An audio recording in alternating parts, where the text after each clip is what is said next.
Taljan li kien inqabad jitraffika l-kannabis mill-karozza tiegħu ta' tip Ferrari fi swieqi ser ikun qed jirċievi kumpens ta' 70,000 euro wara li l-qorti sabet li din il-karozza li ssuża ġiet irkantata anke jekk kienu għadhom għaddejjin il-proċeduri kriminali fil-konfront tiegħu. Il-każ imur lura l-2013 meta l-pulizija sabet fil-possess ta' David Sapienza droga kannabis u kokaina, ammont ta' flus kontanti u diversi mobiles u laptops fil-waqt li konfiskatlu il-Ferrari.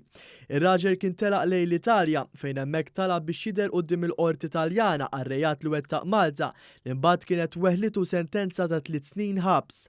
Is-sena l-oħra Taljan beda proċeduri sabiex il-każ f'Malta jitwaqqa filwaqt li talab li jieħu l-oġġetti li konfiskatlu l-qorti Maltija iżda dan kien ġie miċħud. F'Jannar li għadda r-raġel fetaħ każ kostituzzjonali wara li saħaq li drittijiet fundamentali tiegħu ġew miksura fejn l-imħallef Joseph Zammit McKeon fis-sentenza tiegħu ra kif li t-Taljan inkisrulu 4 drittijiet fundamentali fosthom li ma natax lura l-affarijiet personali tiegħu.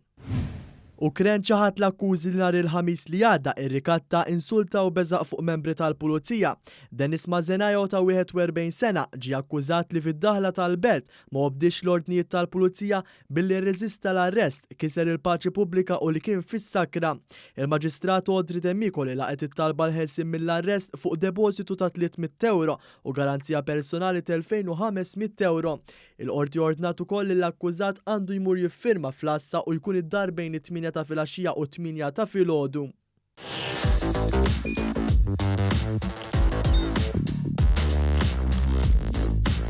Idħol fuq one.com.mt u hemmhekk tista' tara l-programmi kollha li jxandru fuq One permezz ta' One Play.